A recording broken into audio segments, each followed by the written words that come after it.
So this murdered Texas couple's missing baby has finally been found after 42 years. And the story is crazy. Let's take a look. So in 1981, Dean Klaus, his wife Tina Lynn, and their baby Holly disappeared without a trace in East Texas. The only clue was from an anonymous caller who said that he had found Dean's car in California. And he claimed that 3 women in white robes drove it from Texas to California. Police were actually able to track down one of the women who called herself Sister Susan, and she claimed that Dean had joined a cult and renounced all earthly possessions. And she wouldn't tell them anything else. It actually wasn't until late last year that human remains found around the same time were confirmed to be Dean and Tina's. Dean had been beaten to death and Tina had been strangled. But that didn't answer what happened to Holly. This year, investigators were searching for human remains around where Dean and Tina were found. And that's when they got a genetics hit that Holly was alive and in Oklahoma. But get this, when they were talking to Holly, they found out that she had been left on the steps of a church in Arizona by none other than 3 women in white robes. Investigation is still pending, and they are really trying to figure out who these white-robed women are. But for now, at least we know that Holly is alive and well.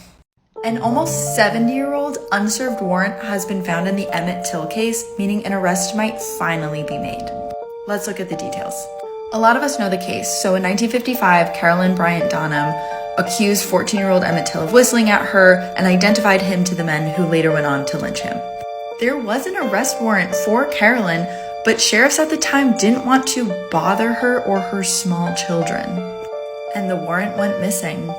That is until this week when a private search party headed by Deborah Watts, who's a cousin of Emmett Till and the head of the Emmett Till Legacy Foundation, found it in an unmarked box in a Mississippi courthouse. No arrests have ever been made in the lynching, but Carolyn is still alive.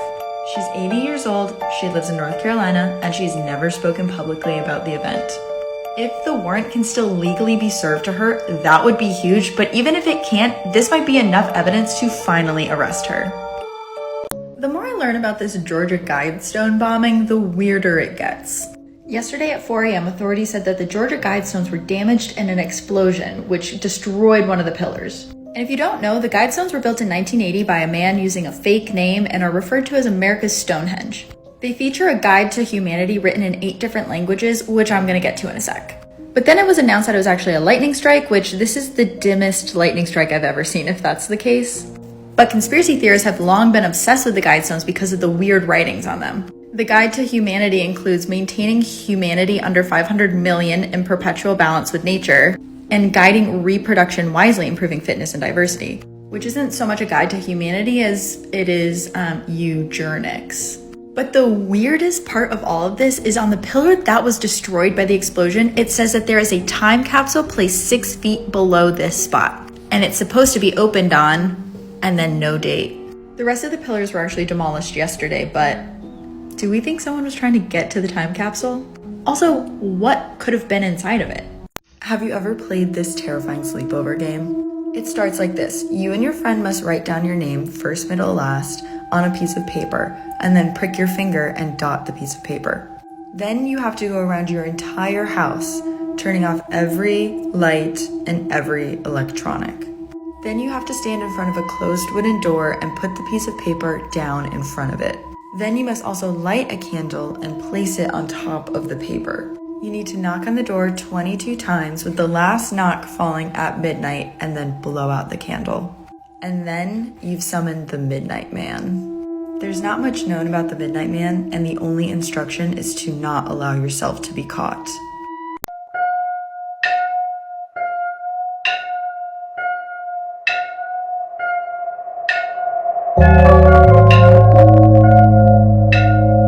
Hey, this looks like a nice house. Look at how big that yard is.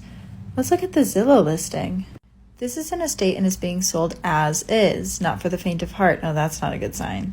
Buyers must assume responsibility for removal of all contents. Oh God, what's in there? Do not open garage door, front door, or back door. That's not leaving a lot of entrances. Well, now I gotta see what's inside. Oh no. Oh God, this is so much worse than what I thought it was gonna be. I thought as is meant that there was going to be like black mold or bad wallpaper or something.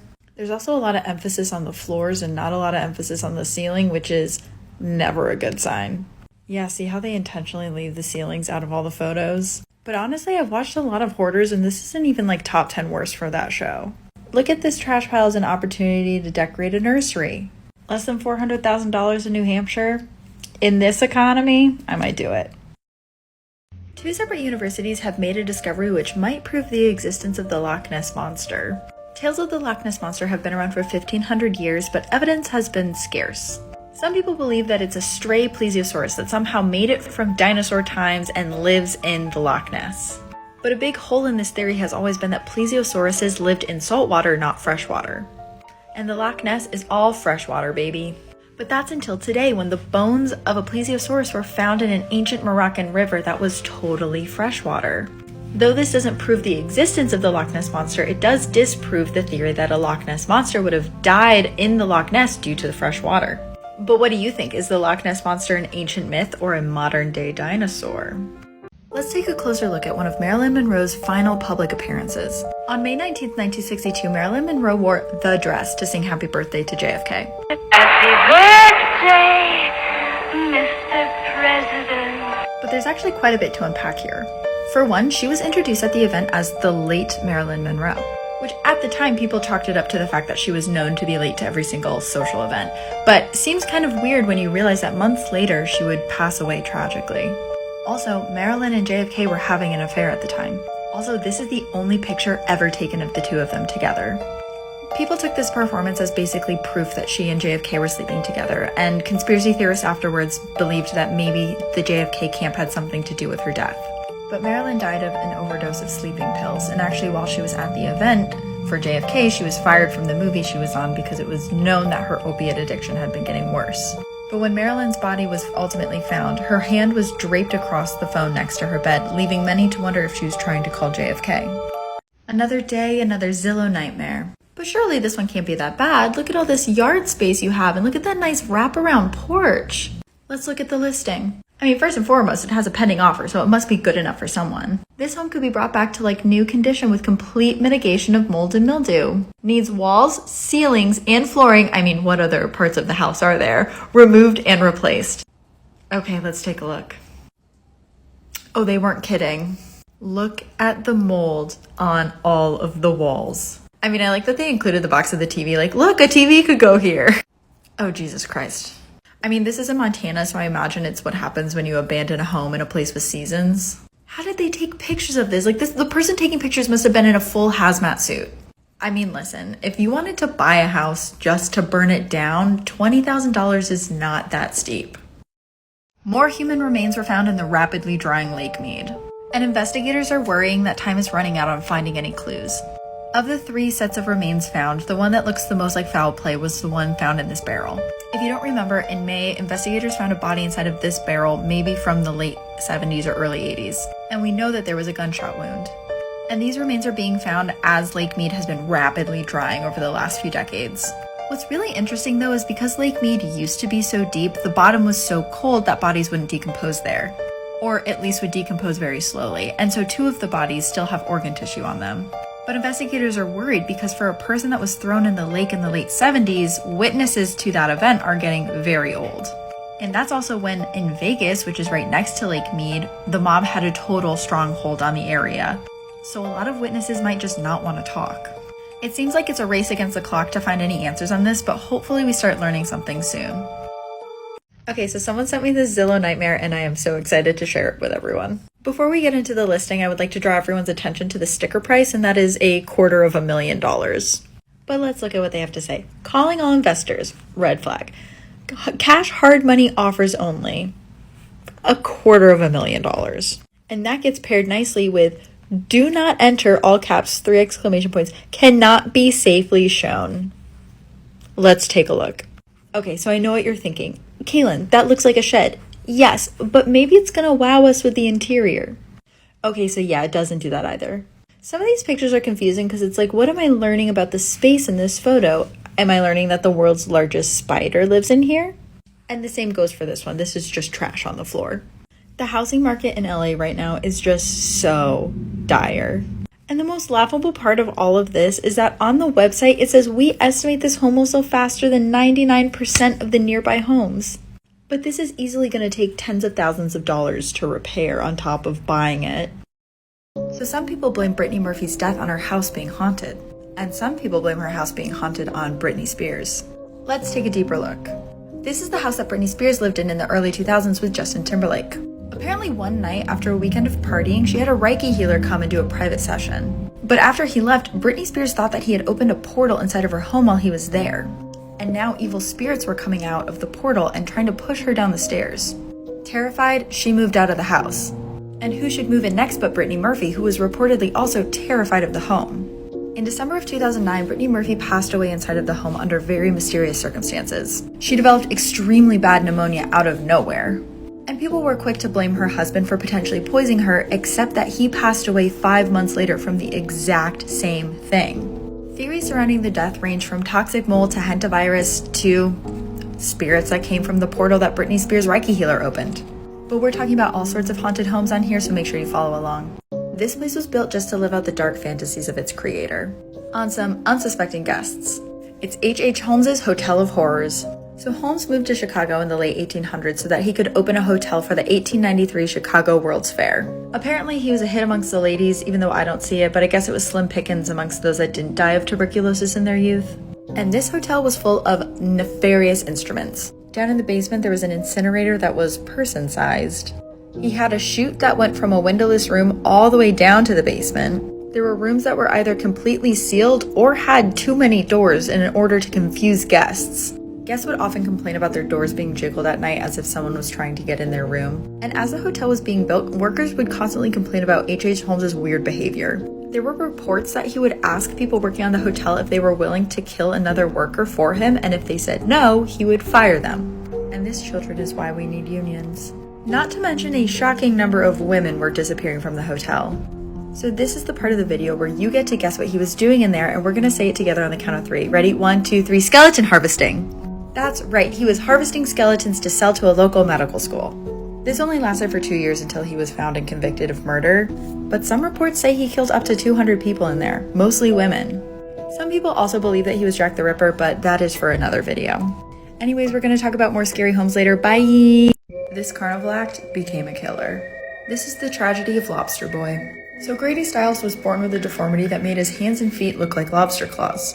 It's called ectrodactyly, and you can see he doesn't have middle fingers. This was actually really common in his family. So common, they actually opened up their own circus. But outside of the circus act, Grady was incredibly violent towards his family. So much so that there's actually a story of during a fight with his wife, he was able to somehow pull out her IUD. I hate that I read that. So in 1978, his daughter Donna starts dating this guy Jack, and that's when things turned deadly. The night before they were to be married, Jack went to see Grady in hopes of getting his approval of their marriage.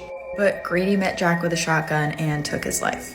The prisons at the time actually weren't able to accommodate disabled people, so he just got 15 years of probation.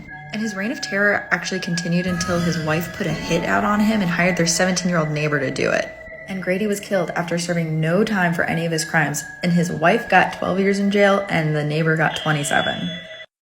A 5,000-year-old Spanish Stonehenge has just emerged, and it's all thanks to climate change. So Spain is having a terrible drought right now, and part of the Valdecañas reservoir has dried up.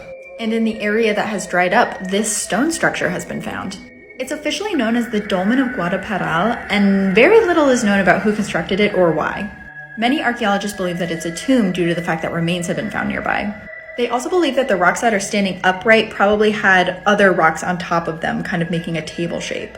Dolmens are actually pretty common, but we still have really no idea what they were for. Some have evidence that they were tombs, while others just contain animal bones and pottery. So I'm very curious to see what else is found at this site. This is one of the worst experiments ever conducted in the United States on people. It's the Tuskegee experiment. In 1932, 600 black men were recruited for a study in Alabama by being promised free medical care. 399 of these men were suffering from syphilis, a common STI, and the study promised medical care for the rest of their lives. But that's not what happened. Secretly, the study was designed to track the full progression of the infection, meaning that the subjects were not given real medicine. Instead, they were given aspirin and mineral substances. The progression of syphilis is terrible, and many men in the study went blind and insane. Meanwhile, researchers were watching this happen and did not intervene. Probably the worst part of this entire study was that in 1943, while the study was going on, penicillin became the most common cure of syphilis, but because it would have interrupted the study, none of the men were given it. The study was shut down in 1972, but at that point, many men had already lost their lives. President Bill Clinton formally apologized for the study in 1997, but for many, it was too little too late. The new Winnie the Pooh horror trailer just dropped. Let's take a look. You know, you're the first person I ever shown this place to. And why am I so special? Because soon we'll be Christopher and Mary Robin. Okay, You Christopher should be close Robin. now. We're not going to find them. We will. That's Pooh, Piglet, spooky. Eeyore. Okay. We were friends for many years, and they're out there. Christopher, we need to leave. R.I.P. Eeyore. Now. I really need to find out what's happened there, okay? No, you don't. You should probably leave. Abandoned by Christopher Robin. Oh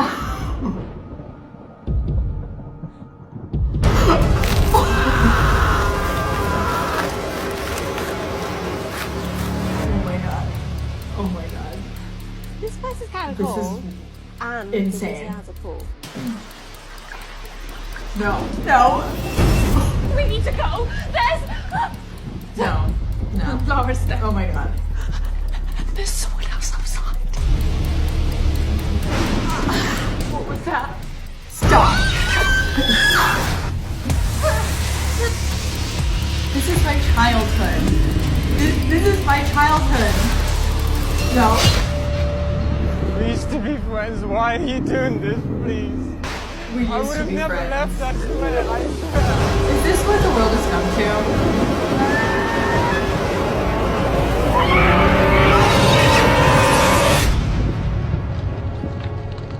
Winnie the Pooh, blood and honey. And then they're mixing the blood and honey.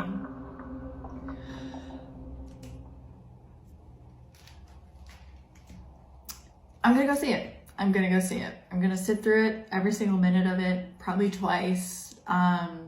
This is insane, but this is the kind of stuff that I love. You've heard of Charles Manson, but I bet you haven't heard of Tony Costa. In 1968, young women were disappearing from Cape Cod, and Tony Costa seemed to be at the center of it. See, in his daily life, Tony Costa was a charming man. But Tony had another side of himself that he referred to as Corey. And Corey had a thirst for blood. He would lure his victims into this graveyard where he would promise them drugs, but instead would take their lives and dismember them. And since it was the 1960s and there were so many transient teens coming in and out of Cape Cod, it took police officers months to take any of these disappearances seriously. We know about his victims Patricia Walsh, Marian Wysocki, Susan Perry, and Sidney Monson, but there's potentially 4 others. And you can read all about Tony Costa in Helltown, Casey Sherman's new book. It's a great end of summer read, really putting you at the heart of coastal New England during the hippie movement, including all the love, drugs, and murder that took place. Let's talk about the shocking discovery that actually led to the release of Adnan Syed yesterday. As a recap, Adnan was convicted of killing his girlfriend, Heyman Lee, in 1999, but the evidence was not very convincing. And now it's come out that one of the detectives on the case, Bill Ritz, was actively hiding information on 2 other suspects in the case. One of these suspects actually told someone that they were very upset with Heyman Lee around the time of the murder and that they were going to, quote, make her disappear. And detectives knew full well about this, but it never made it to trial. Now it's also come out that one, if not both of these suspects have relevant criminal history, one was accused of SA and one is in jail for SA. And the evidence that the whole trial against Adnan hinged on was the fact that a person Adnan wasn't even really friends with came forward and said that Adnan did it, and cell phone records, which in 1999 were not really reliable. And let's not forget that the prosecutors really relied on the fact that Adnan was Muslim to accuse him and put him in jail, basically saying that the fact that he was dating in high school brought so much shame on his family that after she broke up with him, he had no choice but to murder her.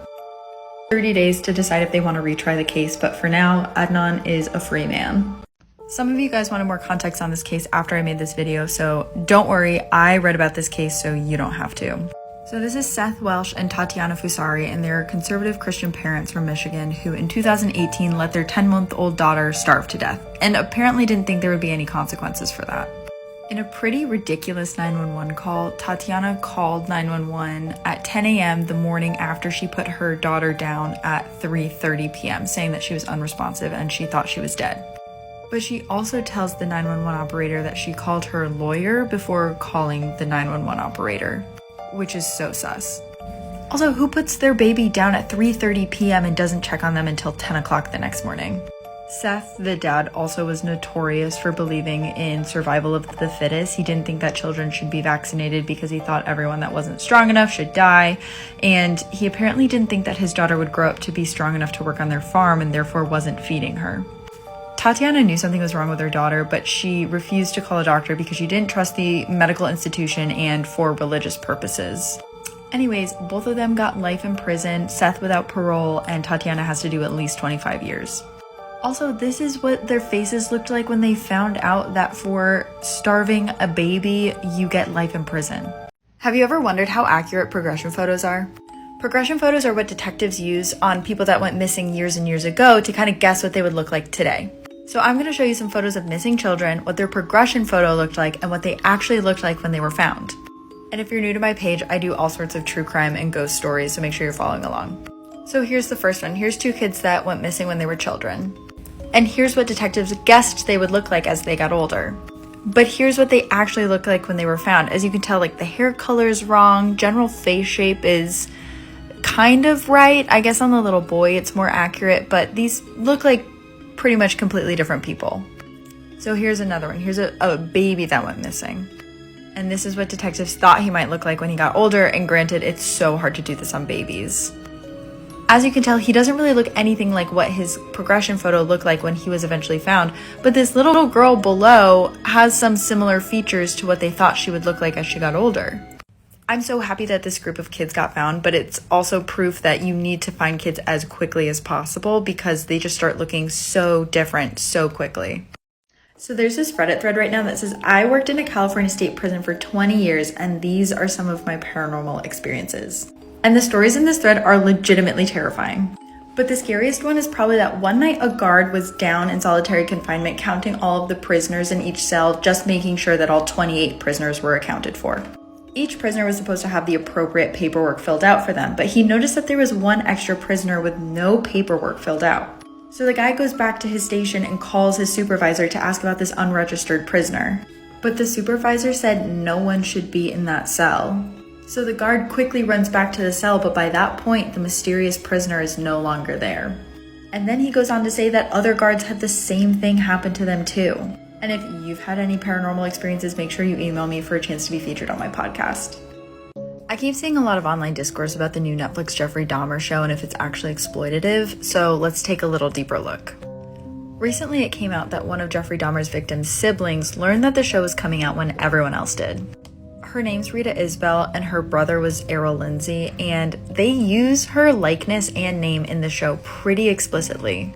Rita was known pretty publicly at the time for her outburst during the Jeffrey Dahmer trial, and you can see here, the show makes no bones about using her exact likeness and outburst to profit, and Rita is not partaking in any of the profit shares of this show.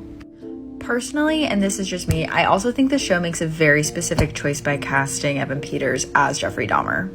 Evan has a really specific online fan base of young girls who idolize the psychotic characters he plays. So it's not shocking to me that people are watching this show and tweeting insanities like this. The show is #1 on Netflix right now, meaning it's one of the most watched shows in the whole world. So I can't imagine being a victim's family member because it's everywhere. And though both Evan Peters and the show's creator Ryan Murphy have come out and said that they didn't want the show to be about Jeffrey Dahmer, they wanted it to be about the victims, there's not really a lot being done right now for the victims or their families. But what do you think? Let me know in the comments if you've seen it. If you thought Blonde did Marilyn wrong, wait till you hear this. Did you know that a man bought the crypt above Marilyn Monroe so that he could be buried face down on top of her? I cover a lot of dark and true crime stories on this page, and this is one of the worst I've ever heard. His name is Richard Poncher, and he bought the space above Marilyn from her ex-husband, Joe DiMaggio. Apparently, after he died, his wife told the funeral director that his dying wish was to be placed in a certain position with Marilyn, and they did it. Never mind that Hugh Hefner also bought the spot next to Marilyn Monroe, even though he had never met her. He started Playboy when he used her naked pictures without her consent and launched the magazine into stardom. There's a lot of people right now saying, let Marilyn rest, let her rest, leave her life alone. Well, the truth of the matter is she can't. Because for the rest of eternity, she's surrounded by predatory men that she did not ask to be placed anywhere near. This is the time I was almost abducted by a serial killer. In February of 2012, I went to go visit my grandfather's grave for his birthday. His death was a pretty hard thing for me to process, as he only died in March of 2011, so it was all still pretty new to me. I was kneeling in front of his grave crying and thinking to myself, when all of a sudden I looked up and see a man running at me full speed from the woods in front of me. I was able to get myself to my truck pretty quickly before he got to me, but by the time I got in the truck, he was only about 50 feet away. I got in my car before he could get to me and locked the doors, much to his displeasure. He threw his hands up as if he had lost a football game. I started my truck and started driving out as fast as I could, but not before I passed him. I didn't break eye contact with him the entire time I was driving past, so I got a really good look at him. So cut to a few years later, I'm pretty bored at work, so I download this random app that has a bunch of paranormal, UFO, cryptid, and serial killer stories on it. And as I'm browsing through stories, I come across one that makes my heart absolutely drop. There was a photo of a man I recognized very well. Israel Keys, who was most known for murdering an underage girl in Alaska, dismembering her, and throwing the pieces of her body in a lake. He would bury kill kits in places long before he ever committed the crimes. He had been killing for a few years, to the point where no one really knew what his actual death toll was. And he would eventually go on to take his own life in prison. At the end of this book I read about him, they mentioned his favorite places to abduct people: public parks and cemeteries. I often wonder if he left any kill kits in that cemetery. You were fast, Israel, but I was faster. Have you ever wondered how accurate police sketches are? I'm gonna show you a couple police sketches and then we're gonna see what the people looked like when they were actually caught. And I cover all sorts of true crime and spooky stuff on this page, so make sure you follow along. Starting with this one. So this was a man who SA'd a minor, and this was the description that she gave to the police. And as you can see, this is really close. He has the big glasses that go up over his eyebrows, broad nose, really round face. Even the hairline is pretty similar. This is a woman who stole a baby from a maternity ward. And she was actually caught 10 hours after the sketch was released because she looks almost identical to it. So the witness who gave the description to the police officer for this one was actually intoxicated when he saw her. But that person basically got it identically correct. You can see her wispy bangs, super round face, the way that her hair comes down over the sides of her face. Even her eyebrow shape is perfect. These sketches were all done by a woman named Lois Gibson, who holds the Guinness World Record for most successful police sketch artist. She helped solve over 1,000 crimes in her 30-year career. This is the story of the girl who was kidnapped twice by the same man. Jan Broberg was just 12 years old the first time she was taken by her neighbor. His name was Robert Berchtold, and he was an expert manipulator. Leading up to the kidnapping, he had convinced her parents that she needed to sleep in the same bed as him for therapy. He had even convinced both her mother and her father to sleep with him. One day in 1974, Berchtold picked up Jan to take her horseback riding, but instead he took her to Mexico. While they were there, he convinced her that she was an alien and needed to conceive his child in order to save the human race. And because she was a child, she believed him. The abuse carried on until Jan was 16 and realized that he had been lying to her this entire time. But now she's telling her story because she's an executive producer on the Peacock show A Friend of the Family. Not only do I love this because the story will be told in a way that's approved by Jan, but it also means that she gets to profit from the show in a way that most true crime survivors don't get to. Let me know if you plan on watching. Nothing could have prepared me for the end of this story. So when I was little, I used to always complain about a scratching noise coming from the room next to me. My dad actually converted the guest bedroom next to my room into a home office, and I was never allowed in there. He was a really busy man. One night, I was laying in bed, unable to sleep, when I thought I heard a small sob come from his office. I could faintly make out the sound of a woman crying, but I knew I wasn't allowed to go in there. And honestly, at that point, I was kind of too afraid to anyways. The next day, I told my dad what I had heard, and he told me it was probably just a bad dream. But that didn't make any sense to me because I knew what I had heard. My dad spent the entire day in his office that day. I didn't see him come out once. The next night, I waited until my father was asleep, and I did what I knew I shouldn't do. I went into his office. And when I opened the door, there were no books. There was no desk. There wasn't even a single chair. Just scratched into the walls a million times. Help me. If you've ever seen this man, you may be cursed. So around 2009, a man by the name of Jacob Fairchild was doing a human experiment in an old insane asylum. The experiment was to see if the subjects could stay awake for an entire month playing a computer game that he designed. But the people that were doing this experiment were not heard from afterwards. Jacob was apparently losing his mind while conducting this experiment. He started wearing a mask covered in eyes, calling himself the timekeeper. This is an image that a former staff member had drawn of him. Eventually, legend has it, he went so crazy he locked everyone inside the facility and burned it down, killing everyone, including himself. But as the place was burning down, he threw himself over a computer server that had the game on it, and it was the only thing not damaged by the fire. Recently, it's been reported that the game Jacob created has been randomly resurfacing on people's computers. To this day, 2 of the teens that reported playing the game have died, 3 have gone missing, and 1 reported seeing this person upon starting the game. And no one who has ever played the game has won. This was the last photo ever taken on Chelsea McPherson's camera before she went missing. So just outside of Seattle in 2004, high school junior Chelsea McPherson's teachers noticed something was wrong with her. For one, it appeared like she just entirely stopped sleeping. She apparently mentioned to a friend that every time she fell asleep, she said that she saw the image of a clown that she referred to as Mr. Bubbles. Her English teacher also reported that she was constantly looking outside of the classroom window as if something was out there watching her. Police evidence gathered after her disappearance showed that her notebooks were full of sketches like this with what police now believe to be Mr. Bubbles. October 4th, 2004 was the last night anyone saw Chelsea.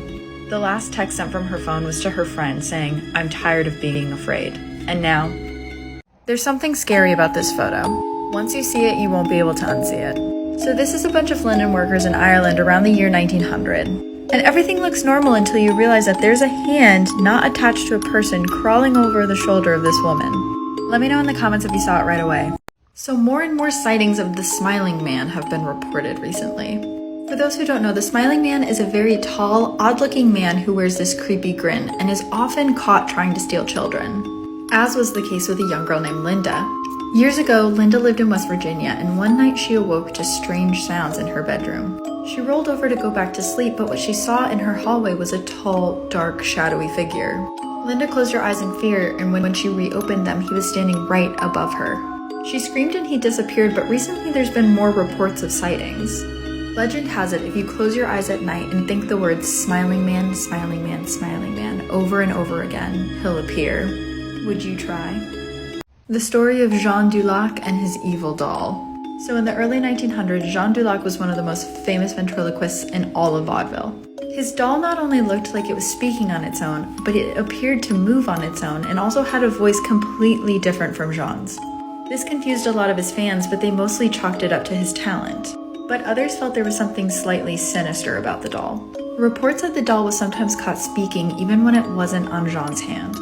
Missy Waters, a vaudevillian dancer and Jean's lover, claimed that one night she walked into Jean's room to find the doll off of his hand and Jean on the other side of the room curled up in a ball crying. She said a voice was coming from the doll speaking Latin, and it clearly was not Jean. The more Jean used the doll, the sicker he got too, and within a few years of his success, he was on his deathbed. And apparently right before he died, he asked to make a call to Missy. According to her, on that phone call, Jean said it was the devil inside of the doll. He said that he had bought the doll off a man traveling through town with the understanding that if he let the devil live inside the doll, he would have all the fame and fortune he desired. His last words were, "Do not let anyone have this doll after I die." The whereabouts of the doll are currently unknown. In 1912, a young boy went missing. And when he was finally reunited with his mother, it seemed like it was not the same boy. So 4-year-old Bobby Dunbar disappeared by a lake on a family vacation in 1912. The only clue found was his hat, which led many to believe he had been kidnapped. The next year, in 1913, a man is seen traveling with a boy that looks very similar to Bobby. He was arrested, but he insisted the boy was not Bobby. He was a boy named Bruce Anderson. But the police didn't listen and returned the boy to Bobby Dunbar's mother. At first, the mother is not convinced the boy is Bobby Dunbar, but she claims that the boy has similar birthmarks to Bobby, so it must be the same child. But when she sends him to play with the neighborhood kids, they don't recognize Bobby either. The boy lived with the Dunbars for the rest of his life, went on to have a family of his own, and passed away in 1966. And almost 100 years after this took place, Bobby Dunbar's granddaughters insisted a DNA test be done. And it proved what they feared to be true. The boy was Bruce Anderson. He shared no DNA with the Dunbar family. It turns out part of the reason he was not reunited with his real mother was there was a rumor that Bruce Anderson's mother was a prostitute and was not viewed favorably by the police. For more creepy history, make sure you're following along. You'll never look at a mall Santa the same way after hearing this story. So this photo was taken around 1920 in a Christmas fair happening outside of Boston. The young child in this photo is Alberta Porter, the daughter of Robert Porter, who was supposed to be Boston's next mayor. Apparently, this Santa had set up around the corner from the rest of the fair and was not visible from the rest of the fair. Robert and his daughter actually didn't even see the Santa until they were walking home. The line to see Santa inside of the fair was way too long, so when Alberta saw this Santa, she started crying and begging her dad to take a photo with him. So this photo was taken, and afterwards, the Santa asked if Alberta wanted to go on a short ride on the donkey. And she starts crying and begging her father again, so he agrees. But Alberta never returned. An hour went by and Santa still hadn't brought her back. Robert ran into the fair to ask an employee how long the donkey rides typically last, but the employee seemed really confused. There was no Santa with donkey rides at this fair. The employee pointed to the Santa who had a long line of children out in front of him and said that was the only Santa at the fair. Alberta was never found, and Robert actually dropped out of politics to spend his entire life and savings on finding her and the man who took her, and never did. This is why I can't do Ring cameras. So this photo was taken at 3 a.m. on a Ring camera just outside of Spokane, Washington on March 17th, 2017. Which, as if that's not scary enough, the same man was seen photographed on 13 other Ring cameras in the area, all at 3 a.m. At first, police believed it was an attack orchestrated by a group of people, but a closer look made them realize it was the same man. One witness claimed she was awoken at 3 a.m. to what sounded like a baby crying, and that's when she got the alert that something was seen on her Ring camera. She also claimed that since this happened, she's felt like someone's been watching her. This man was never found by police, but a user on Reddit based in Chicago recently posted that she also saw something weird on her Ring camera. She said her and her neighbors all got an alert at 3 in the morning that someone wearing a mask was seen at their door. So Texas schools are starting to send parents DNA kits so that they'll be able to identify their children's bodies in emergencies. And parents are very understandably frustrated with this. For one, it kind of feels like a slap in the face after Uvalde, where nothing much was done to prevent a tragedy like that happening again. And instead of taking steps to prevent that from happening again, they're basically saying, hey, here's an ID kit so you can constantly worry about this happening to your child.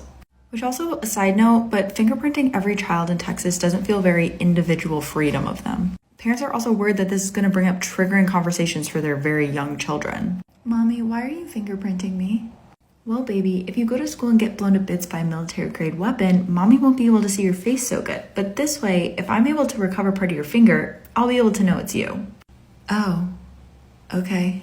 This idea was actually cooked up in 2021 before the Uvalde tragedy, but the fact that this is a response at all is apocalyptic. You know how they say that kids can see ghosts that adults can't see? I think this video proves it. So look at this little girl. She's talking to someone who's off screen, but watch what happens. It seems like an invisible force tries to take that toy from her, and then watch again. She's still talking to something.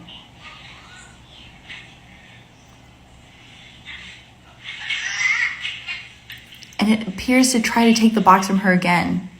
And she says no. What do you think this is? This is why I don't trust clowns. So this is the only photographic evidence that we have of the night clown, or payaso de noche, a clown that terrorized southern Texas in the early 2000s. In 2002, an absurd amount of dogs went missing in Texas. Some communities said that every dog on the block was gone. So one night, this 6-year-old girl, Sarah Martinez, wanders into the woods looking for her lost dog. She was missing for hours, and when they finally found her, she was curled up in a ball crying, claiming the payaso de noche had eaten her dog. Many people in the community chalked it up to her being like a little kid with a wild imagination, but soon other kids in the area started complaining about this. This drawing was submitted by a second-grade teacher to evidence. Tons of kids started drawing pictures just like this, claiming that their dogs also had been eaten by payaso de noche. And just like Pennywise, this is not the first time that this clown had been seen. Other sightings happened just outside of Mexico City in the 90s, and more recently in San Diego, where this photo was snapped. You really need to make sure you're double checking your house at night. This story comes from a woman named Shannon who lived in Seattle. Shannon lived alone, but for months she was complaining about weird noises coming from inside her house at night. And sometimes she would wake up with bruises on her arms that had no explanation. Shannon would also come home from work to find things in her home were not the same as she left them. Like this one time she came home and saw sawdust all over her living room floor. So that's when she set up a camera and caught this image in her kitchen one night at midnight. Shannon was obviously terrified, so she called the police, who came to her house and tore up everything looking for clues as to who the intruder was.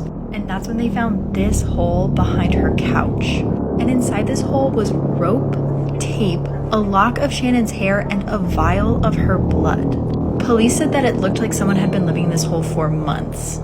Whoever this was never found, and Shannon has since moved homes, but every now and then she complains of a weird scratching noise at night. So there's actually talk now that artificial intelligence is going to get so good it will be able to design the most beautiful people on the planet. I've been using artificial intelligence for a while now, so I wanted to see if I could get it to design one of these people so you guys could see what I was talking about. I fed the bot key physical features that we typically associate with supermodels, and this is what it drew me.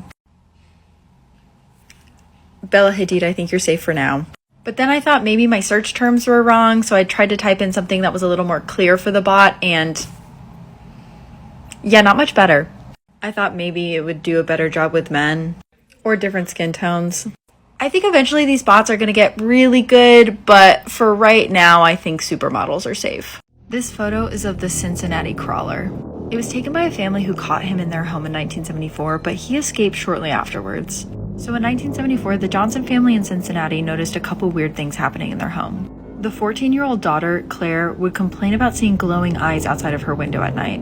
And then one night, the youngest son, Timmy, was laying in bed in the dark when he felt the family dog jump up onto his bed. But when he went to go pet it, it was not the dog. It was the crawler, who police still believe was responsible for the disappearance of 4 other boys in the area. Some believe that he was an escaped convict, while others actually believe that he was the victim of human experiments happening in the area that may have been conducted by the family's dad. Claire snapped this photo of him before he escaped, but he was never found since. This story keeps me up at night, and it's a real one. So in the early 90s, a woman named Jerry went to a psychotherapist named John Mack because she was having recurring nightmares of UFOs. Then one night, her 2-year-old son started screaming in terror in his room. She ran in to check on him, and he claimed that owl monsters were touching his legs. And when she asked where the owl monsters were now, he claimed that they were in a boat in the sky. So Jerry starts thinking that maybe her family is being visited by aliens. She kind of brushed it off at first, but then one night her daughter has this experience. She was practicing reading for school, and she had to time herself in 10-minute intervals and see how far she could read. So she's timing herself for 10 minutes, marking how far she read. Timing herself for 10 minutes, marking. Timing herself for 10 minutes, and then she looks up and an hour has gone by. There's 50 minutes of time she can't account for, which apparently is kind of common in people who have been visited by aliens. I talk more about this story and other alien encounters on my podcast this week. And we hear a story from someone whose grandfather was visited by aliens in the 60s. This is why you have to be careful who you let into your Halloween parties. So this is a photo of who police believed was a guest at a Halloween party in Rochester, New York in the 1940s. The party was being thrown by Jack and Amelia Layton, and they actually noticed that this guest was outside of the party watching the guests through a window. The report claims that Amelia believed the guest was her friend Jan, who tended to go above and beyond for Halloween, creating very scary costumes. So she let this person in believing it was her friend Jan. But then 20 minutes later, Jan shows up, and that guest could not be found anywhere. So Amelia starts running around the party asking everyone if they knew who that guest was, and no one had recognized that person. So she goes into her daughter's room, who was playing while the party was happening. And the police report states that the only thing there left of Amelia's daughter was a bloody shoe. 4 other reports of this guest being at parties that night were called into police, and all of them resulted in missing children's cases. The identity of this person has never been found, and none of the kids have been found either. Have you ever wondered how accurate police sketches are?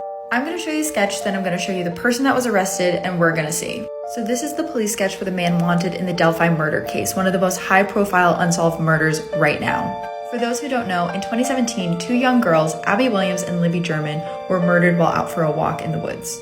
And a few days ago, this man, Richard M. Allen, was arrested as a suspect in the murders. And Richard looks so different from that sketch that here's actually a photo of him posing next to it, completely unnoticed. A better comparison would actually be this photo that one of the girls posted to Snapchat, where she was able to get video and audio of the man before they were murdered. Details pertaining to the arrest are still under wraps, but I could definitely see how that man would be this man, more so than the police sketch. This is the dark side of trick-or-treating. Multiple sightings of this clown were reported in Denver on Halloween night, and many of the reports claim that this person was handing out candy in different neighborhoods. Now, most adults didn't let their kids get anywhere near the clown, but a few unsupervised children grabbed candy from him. Candy that was collected as evidence showed disturbing images and satanic verses on the wrappers.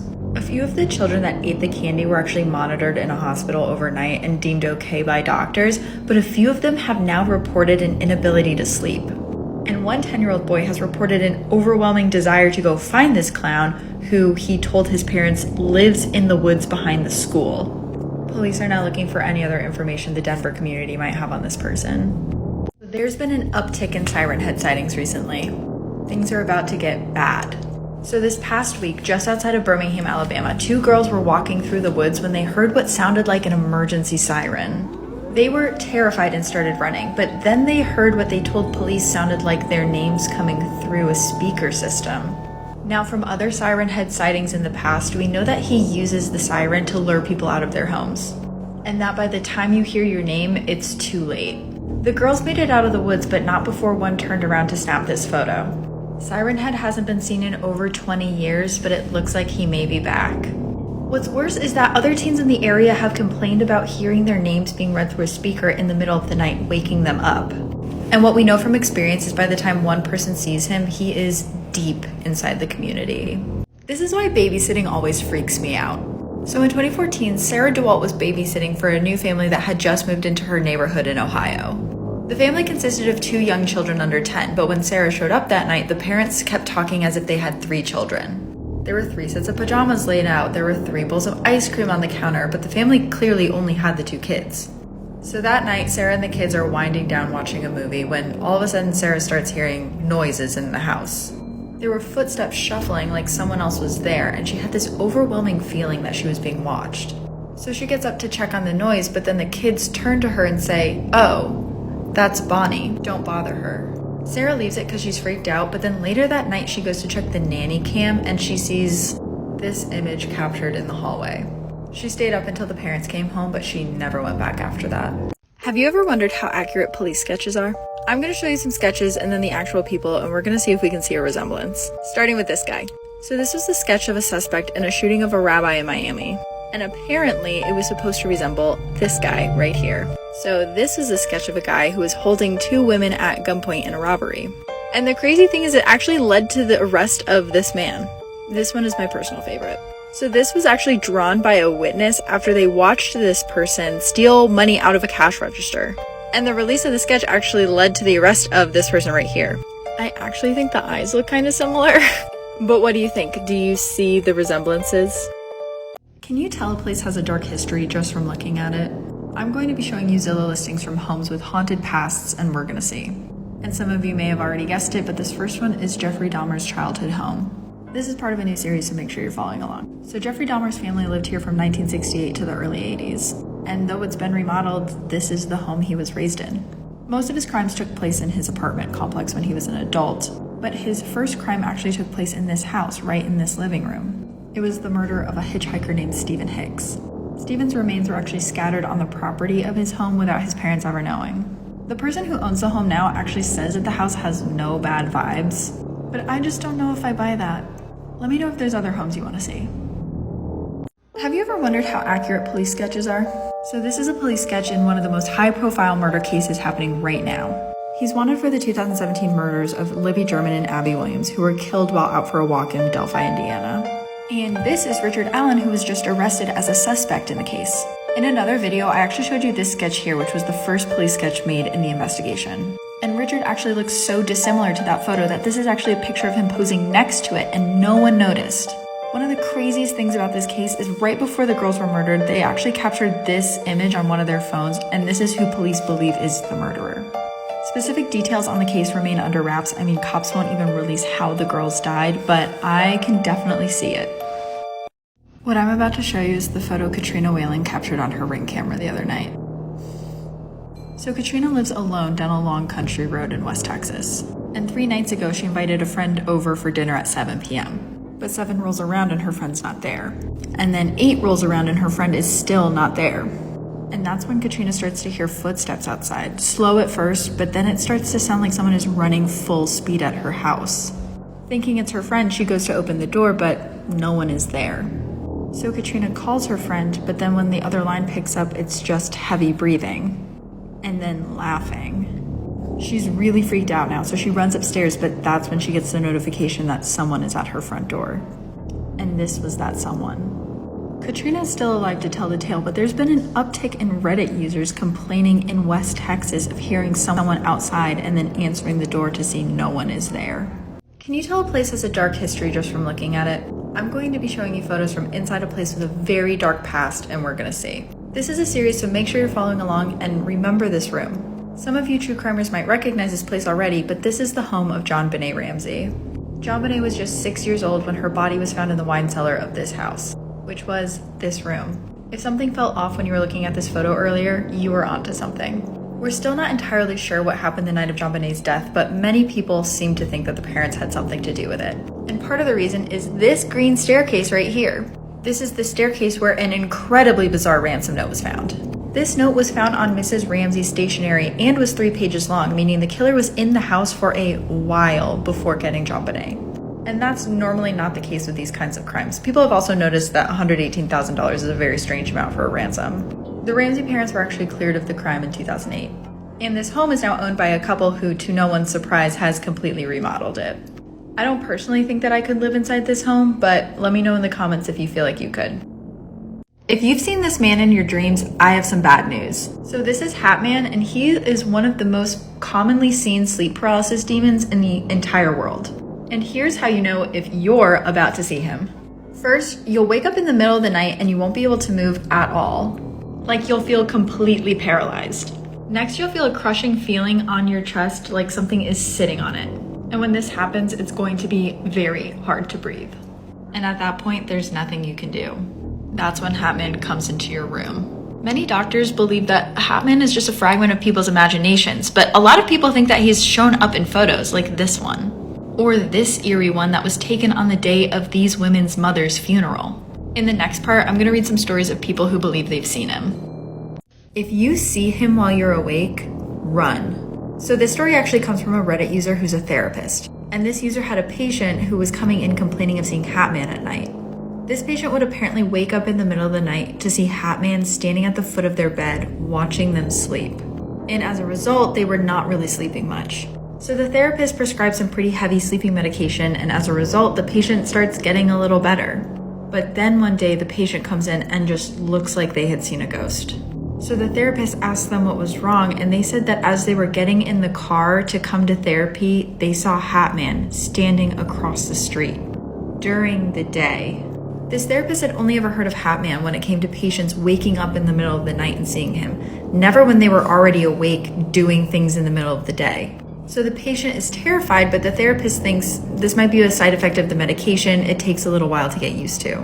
But that was the last time the patient ever came to see the therapist. I'm guessing they didn't teach you about the Russian survival experiment in school. So during the height of the Cold War, Russian operatives wanted to see if they could train their citizens to survive a nuclear apocalypse. So to do this, they recruited 12 adults, all ages 18 to 45, and ran them through a simulation. They told all 12 people they were being recruited off-site for a routine psychological exam, basically studying the effect of the Cold War on mental health. But the second day everyone was there, the operatives told everyone that a nuclear bomb had gone off and killed everyone in a 1,200-kilometer radius. They then kept the subjects in a bunker for 5 days with limited access to food and water. They even showed the subjects fake images of the blast and told them that their friends and family didn't make it. So then on the 5th day, they were let out into what looked like a nuclear wasteland and left to their own devices. Here's where I should mention that at the time, Russian operatives were actually terrified of the effect that radiation would have on local wildlife. And that's where this guy comes in, a creature that they were doing prior experiments on and unleashed on the 12 subjects. I want to keep these short, so I'm going to do the rest in another part. This is the Russian survival experiment. During the Cold War, Russian operatives wanted to see if their citizens could survive a nuclear fallout, but the one thing they couldn't account for was how radiation was going to affect local wildlife population. So in secret, they were testing radiation on animals and breeding these wild, hyper-violent creatures. Then they recruit a group of 12 adults and keep them in a bunker for 5 days, lying to them and saying that a bomb went off and all of their friends and family didn't make it. And then on day 5, they released them back into the woods along with all of the animals that they had been manipulating. This is actually one of the only photos ever collected from the trial, and it's believed that this is actually one of the animals they were working on in secret. The only thing we know is that one of these subjects was killed by one of these creatures almost immediately, which caused the other 11 to scatter in the woods and try and survive for the next few weeks. 11 skeletal remains were eventually found, all of them torn apart and many of them missing their left hand. But a 12th skeleton was never found, leading many to believe that someone is still out there who knows exactly what went on. More information has been released recently about the killing of 4 university students at the University of Idaho, but the killer is still at large. On Sunday morning, 4 students were found stabbed to death in their beds near campus. 2 other roommates were at home at the time upstairs, but both were unharmed. It's believed that their deaths occurred around 3 or 4 in the morning, though the 911 call was not placed until the following day. It's also now believed that they were asleep at the time of the attack. Initially, police believed that there was no further threat to the community, but they have since backtracked that. And as of now, they're looking for a K-Bar brand combat blade that they think was used in the attack. A live stream from a food truck actually shows Madison and Kaylee ordering food hours before the attack happened. In the video, this man can actually be seen behind the girls, walking around and looking at them, leading many internet sleuths to believe that he was somehow involved, but he has since been cleared by the police. Police have also released this updated timeline of events showing that Xana and Ethan were at a party and Maddie and Kaylee were getting food that night. A lot of this information has actually been uncovered by Kaylee's sister, who's taken a lot of the investigation into her own hands. And one thing that she wants people to know is that Kaylee called her ex-boyfriend 6 times that night, an hour before the attack happened. Right now, we don't know if that means anything, but it is something that she wanted out there. Classes have not been canceled on campus, but if you choose to not go, you will not be penalized. And if anyone has any tips or information on this case, you can call a tip line at 208-883-7180. Can nightmares kill you? In the 1970s, a 15-year-old boy who had fled Cambodia to come to America started having terrifying nightmares of something chasing him. So bad that he would stay awake for days. Then one night, his parents heard him cry out in the middle of the night and ran to go check on him. But he was dead. But then the same exact thing happened in the 80s to 130 other immigrant men. These deaths were referred to as nightmare deaths and even inspired the movie A Nightmare on Elm Street. Some people hypothesize that maybe all of the men had something wrong with their hearts. Or maybe it was the stress of immigrating from a war-torn area. But the one thing they all had in common was that they all cried out in their sleep before it happened. The deaths eventually tapered off, but to this day, no one knows what caused them. Why does the creepiest stuff always happen at summer camps? Over the summer at Camp Ashburn, the body of a camp counselor named Brad was found charred in a campfire. The police were really quick to rule it an accident, mostly because the counselors were having a big bonfire party the night before. But then, 3 days later, another counselor, Gemma, writes home saying that her and other counselors believe that Brad was actually murdered. Apparently, Gemma had found some stuff in Brad's belongings that just didn't sit right with her, and she had remembered some weird things happening at the bonfire party the night before. But she was going to have to prove it herself. That is, unless you can help her. I've been playing Hunt a Killer's murder mystery game, Camp Calamity, where you use clues to solve cases just like this one, and I've been loving it. It's a perfect night in for you and your true crimer friends. If you like true crime and solving mysteries, head to the link in my bio to check it out.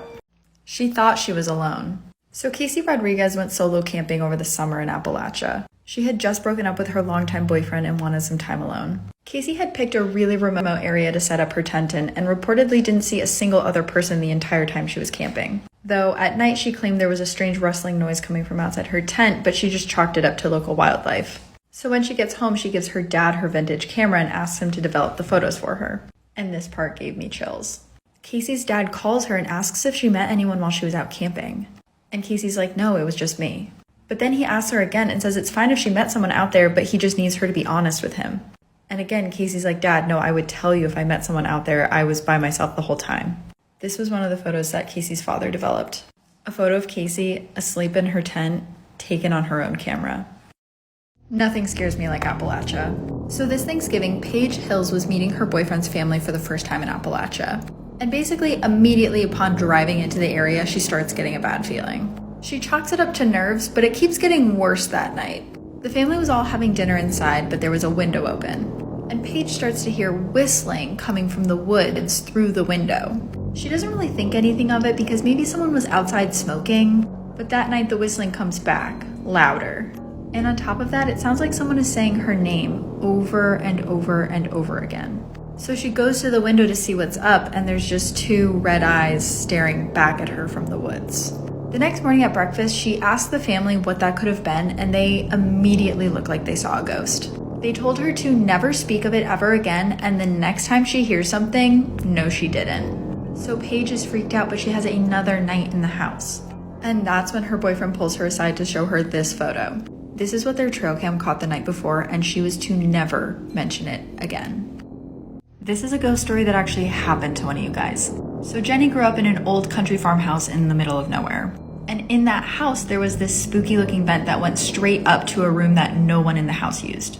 So one day, when Jenny's around 4 years old, she starts hearing a man's voice coming from the vent calling to her. She doesn't know any better, so she starts talking back to the voice who's asking her questions about herself. But here's the crazy thing. Prior to this happening, Jenny's uncle had taken his life. And Jenny claims that the voice coming from the vent sounded exactly like his. Jenny asks the man where he is, and he says that he's in a room that she can't see. So she runs up to the abandoned room, but there's no one inside. Is this supernatural, or was there really a grown man upstairs talking to a child? We talk about this and another ghost story on the Haunted Houses episode of my podcast. This has to be the worst catfishing case I've ever heard. This is Austin Lee Edwards, and he was a 28-year-old Virginia cop who was pretending to be someone else online and was in a relationship with a teen girl in Riverside, California. And then last week, he drove 2,500 miles from Virginia to California to kidnap her. It's reported that he parked at her neighbor's house, got out of his car, walked over to her house where he killed her grandparents and mother, and then set the house on fire. He was able to pull the teen girl out of her house and put her in his car, but he was caught a few hours later. He died in a police shootout, though the girl he took was okay. He also quit his policing job 2 weeks before he committed the crime, but his old employer said that his background check had come back completely clean. Right now, we're not sure exactly what platform he was using or what identity he was using, but be safe out there. Was Wednesday filmed in the same location as Gilmore Girls? So when I was watching Wednesday, I thought I saw some familiar locations. Mostly this gazebo and like the quaint, adorable town of Jericho looking like it's straight out of Gilmore Girls. So I did some digging, and it turns out a lot of people thought the same thing. But that couldn't be farther from the truth, because most of Wednesday was actually filmed on location in Romania. This is actually Nevermore, and you can see above like where they added in all the CGI to make it this like beautiful school. Not only that, but most of it was filmed on stages in Romania, so this whole courtyard is actually just a stage. Notice you can't see the ceiling because it would just be a bunch of lights and wires. They filmed some exteriors, such as this one, but most of it was just on a stage. Tim Burton actually came out and said it was very hard to make Romania look like Vermont, but if you hadn't told me, I don't think that I would have known. What do you think? Can you tell a house is haunted just by looking at it? Today we're going through the Zillow listing of the real Conjuring house, and we're gonna see. This is an 18th century farmhouse in Rhode Island, and it was owned by the Perrin family in the 70s. When they first moved in, the mom would notice that her broom would move on its own, and things around the house would mysteriously be out of place. But things in the house quickly got way worse. The kids noticed a smell of rotten eggs everywhere, and every morning at 5:15 their beds would shake. They realized they were being haunted by the ghost of a woman who died on the property in the 1800s named Bathsheba. She was reportedly practicing witchcraft in the house. It's believed that she killed a child during a satanic ritual by sticking a needle into its head. Then we all know the story of Ed and Lorraine Warren coming to the house and getting rid of Bathsheba. But according to people who have lived in this house and visited this house, there's still definitely something haunting the place. Would you ever stay in this house? This is why rental houses terrify me. So Paula was staying at an Airbnb outside of Detroit by herself. Her job had sent her there for training. And immediately in the house, she starts feeling like something is off. There was always weird shadows outside the windows, and she would hear footsteps on the roof really late at night. She ends up locking herself outside of the rental the next day, but it's not a huge deal because the property manager actually lives in the house next to it. So she asks him about the footsteps she hears on the roof at night, and he says that they have lots of raccoons in the area, but she kind of knows that it's not a raccoon. He lets her back into the house and tells her that her keys are on the bedside table, which that's kind of weird. How did he know that? Another thing about the property manager is he's an older gentleman, so he listens to his TV on full volume like all night, and she can hear it from her house. So the next night, it's kind of the same thing. Weird shadows outside the window, creaking on the roof, and then her neighbor's insanely loud television. And Paula decides that she's had enough, so she opens her side door to go over to her neighbor's house to tell him to knock it off. And that's when she stops in her tracks. She can see his TV through the window. And on it is Paula, standing at the door, looking out the window. And then she sees him get up out of his chair, walk over to the window, and smile at her. 3 BuzzFeed Unsolved cases had groundbreaking discoveries this year. You maybe remember the story of the Lady of the Dunes. In 1974, a young woman who was out for a walk in the dunes of Cape Cod discovered the body of a woman.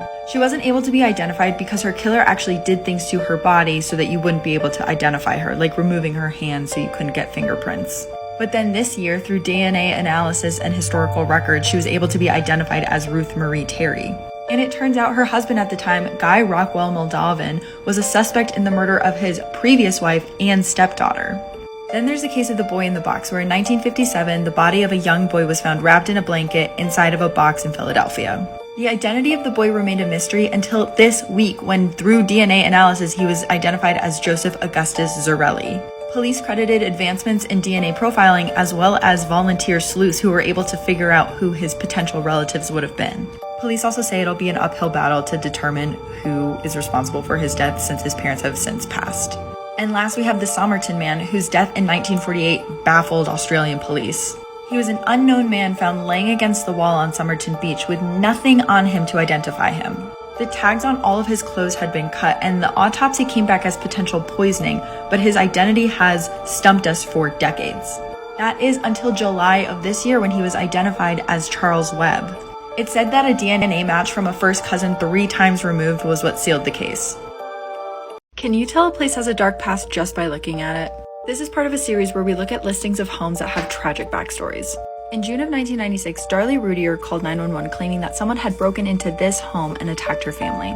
Her 2 youngest sons suffered fatal stab wounds, while she herself suffered superficial cuts and bruises as well as a deep cut on her neck. But upon arrival to the house, the cops immediately felt like the scene had been staged. And though they had this beautiful home, a quick investigation showed that the family had been in deep financial stress. Just 12 days after she had made the 911 call, Darlie was arrested for the murder of her 2 sons. She's currently on death row in Texas, but one thing has always struck me as bizarre about this case. People have assumed that the motive was to cash in on her son's life insurance policies. But the entire family was home during the attack, including her husband and other child who were upstairs. The life insurance policies of Darlie's 2 sons only totaled $10,000, while her husband's totaled $800,000. And to me, that motive just doesn't add up. This is another scary ghost story that comes from one of you guys. So Jack works for the Navy and he has to move into naval housing on base. But there's one bedroom in the naval housing unit that Jack gets a really bad feeling from. He says it always feels like someone's in the room looking at him. So he just keeps the door closed, doesn't go in it, but then eventually he gets married and needs a bigger bedroom and has to move into this room. And weird stuff immediately starts happening. The closet starts opening by itself at night. Furniture starts moving around when he's not looking. But here's the craziest part. Jack's story isn't unique. When he starts talking to a bunch of other people in the Navy about his experience, it turns out a lot of them also feel like their homes are haunted. After some digging, I actually found out that this Navy base was built on Gunjawamp, a haunted swamp in Connecticut. I do a whole deep dive on it in my podcast, but there's something weird going on there. I think about this true crime case every year around the holidays. On Christmas Eve 1945, the Sauter family house burned down in West Virginia, and only 4 of the 9 children home that night made it out. The cops told the parents that all 5 children must have died in the fire that night, but when they did a search of the area the next day, no remains were found. Like, absolutely no evidence of the kids being in the house was found. So then fast forward a year, and the dad sees a photo in a magazine of a little girl in New York who looks identical to his daughter Betty.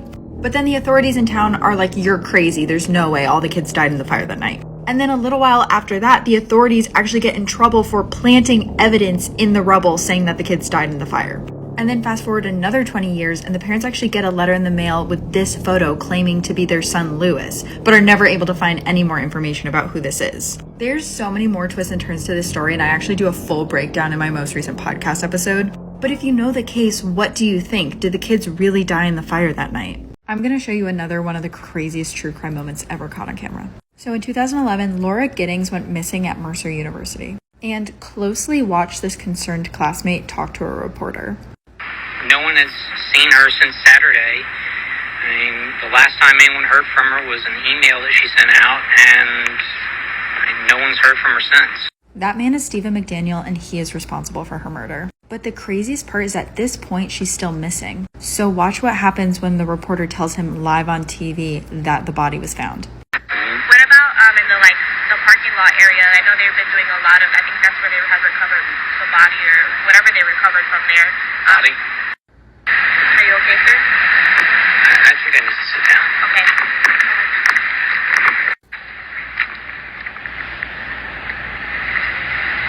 Early that Sunday morning, he had gone into her apartment with a master key that he stole for the building and murdered her. And currently, he's up for parole in 2041. One of the worst serial killers of all time is being released from prison. He goes by the name of the Serpent, and he's been linked to 20 murders of Western tourists all throughout Asia and the Middle East. Most of these attacks took place on the hippie trail, where he would lure in tourists by pretending to be a spiritual guru and then poison them. Some of his victims he would actually poison and then nurse back to health because he thought that it made them loyal to him.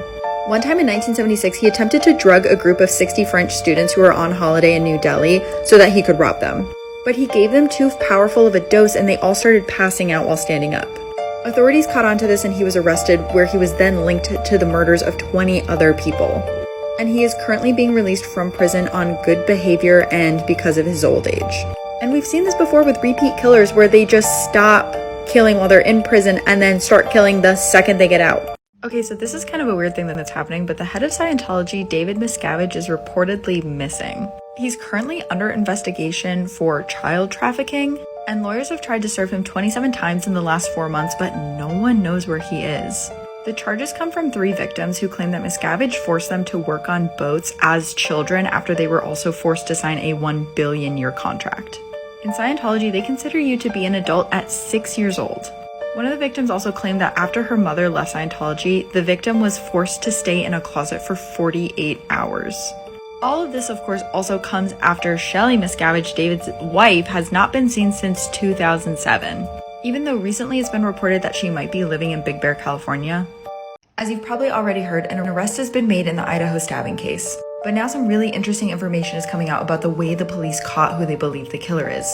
So pretty quickly after the tragedy, police were looking for this white Hyundai Elantra. It was seen near the crime scene as the tragedy was happening, but then it was also caught on a security camera speeding away right afterwards. And what car was found at Brian Kohberger's house in Pennsylvania? A white Hyundai Elantra. But police had been tracking this car for 4 days when they caught Brian. Apparently, Brian's father had flown out to Washington to meet him, and they drove the car home to Pennsylvania together.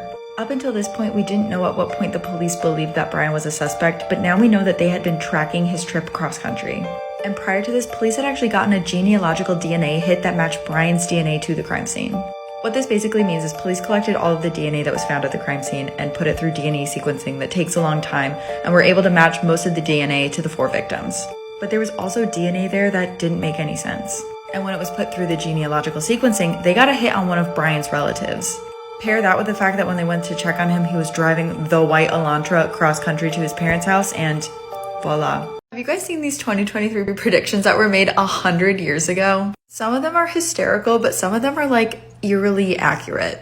The first one just says no more hard work by 2023, and it says that we're not going to work more than 4 hours a day because of electricity. It also says that every city will be a spotless town. But oh no, this one says we should worry, because men will be wearing curls and women will be shaving their heads. Which, this is the least of my concerns in the world we've created for ourselves. And then this one really doubles down on the curls for men. This one got really close, so it tried to predict our population in 2023 at 300 million people. And as of July 1st, 2022, we were at 333 million. This was a really ambitious one because flying had just been invented, but it said you'd be able to fly from Chicago to Hamburg in 18 hours. And we actually figured out how to do it in half that time. This one was kind of spooky because it says that people will not begin the day by reading the world's news, but by listening to it. I don't know if they predicted that NPR was going to have a whole podcasting arm, but that one is very accurate. And then this one has been freaking a lot of people out because it says watch-size radio telephones will keep everybody in communication with the end of the earth. In the early 1920s, you couldn't even dial phone numbers. You had to be connected to an operator every time you picked up the phone. So the fact that they predicted that we would have small phones that also broadcasted radio and talk on them, and we could call anywhere in the world, is like kind of amazing. Alice remembered passing 3-year-old Mary Edens out of a window. But when Alice escaped the burning building herself, Mary was nowhere to be found. On Christmas Eve 1924, 200 people in Oklahoma crammed into this one-story schoolhouse for a Christmas Eve program. But as the program was ending, the Christmas tree got knocked over and the candles on it caused the entire school to erupt in flame. A woman named Alice was there holding her 3-year-old niece Mary Edens. The last thing she remembered before passing out from smoke inhalation was passing Mary through the window to a stranger on the other end. But when Alice awoke, she learned the news that no one had seen Mary since the fire. Not only that, but everyone who had died in the fire was accounted for, and Mary was the only person missing from the event. So where did she go? Well, 30 years later, a woman shows up to Mary's parents' house claiming to be Mary. And while Mary's parents accepted her as their child, some people in the community started thinking something was wrong. This whole story is crazy, and I cover the whole thing on my podcast. Give it a listen and let me know your theories. These serial killers got caught because of stupid mistakes they made. And I cover all sorts of true crime and spooky stuff here, so make sure you follow along. Dennis Rader was a prolific serial killer in Kansas from 1974 to 1991. He was called BTK, which stood for bind, torture, kill, because that's what he liked to do. But he also liked to taunt the police. He would send the police letters signed BTK, which could not be traced back to his real identity. So in the early 2000s, he had been dormant for over 10 years, but he still liked to taunt the police. And the early 2000s also brought new technology for communicating. So BTK, being the mad genius he was, wrote a letter to police asking if he sent them a floppy disk, would they be able to trace it back to him? And the police answered this letter basically saying, no, we totally can't do that. So BTK sends the police a floppy disk, and there is metadata on this floppy disk that says the last edit was done by someone named Dennis at Christ Lutheran Church. And then a 10-second Google search showed police that Dennis Rader was the president of the council at Christ Lutheran Church. Afterwards, the police basically came out and said that if Dennis had just kept his mouth shut and kept murdering, they probably would have never caught him. Let me know if you want more of these, because there's some other idiots out there.